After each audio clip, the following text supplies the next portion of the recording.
Many people may be familiar with the word research but don't understand what it is. To be fair, it's a complex topic. However, in this video, we want to briefly explain the very basics of research. Research is a process or a set of methodical steps involved in studying something carefully. It usually starts with a question or an existing problem that someone wants to solve. When it's successful or designed well, the outcomes of a research project can be the jumping off point for innovation or the discovery of new ideas. New ideas are the building block that supports meaningful change and good standard practices. Research or past research impacts our day-to-day lives in practical ways.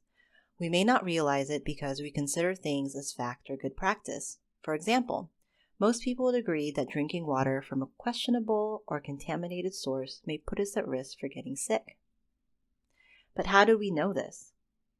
Well, it all started with a London doctor named John Snow.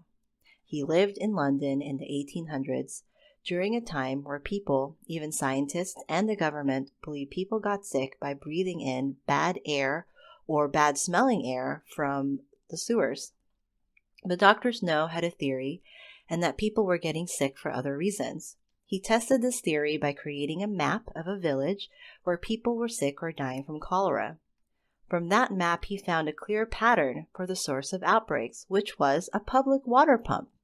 He tested this theory several times and concluded that the cholera must be a waterborne disease, and people get it by drinking water contaminated by human waste.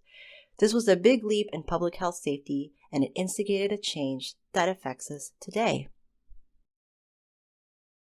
Another important lesson from Dr. Snow's work is that patient treatments and overall well-being can be improved, not just by focusing on an individual, but by looking at the experiences of a larger group of people.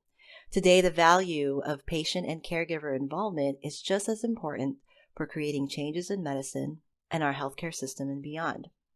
Engaging in research means involvement of patients, caregivers, clinicians, and other healthcare subject matter experts. You can contribute to this work as a study volunteer or research subject, or as an advisor to researchers.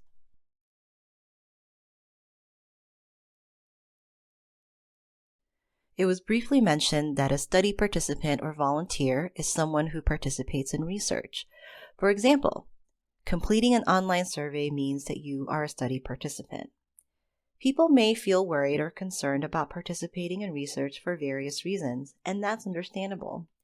It's important to note that there are processes and laws in place to ensure human rights and individual privacy are protected, and studies conducted are held at a very high ethical standard. In fact, there is a research review committee or board that has to approve all studies before they are started. As a study participant or volunteer, it is also important for you to know your rights so that you can advocate for them.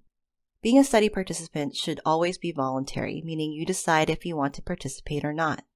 And being part of a study shouldn't cost you anything. More importantly, you should be able to refuse or stop participation at any time without any consequences. If you'd like to find out more about your rights as a study participant or volunteer, there are a lot of helpful resources online. For example, the Office for Human Research Protection's website has lots of great and easy to understand informational videos. So, to bring it all together, we learned that research is a process of studying something carefully. Research can have an important impact on our everyday lives. Research is done best when there are people involved who can represent key perspectives, and more importantly, knowing your rights before engaging in any kind of research is a priority. For more information about how you can be involved in patient-centered research, or if you'd like more resources, please contact us. Email us at patients@vascularcures.org.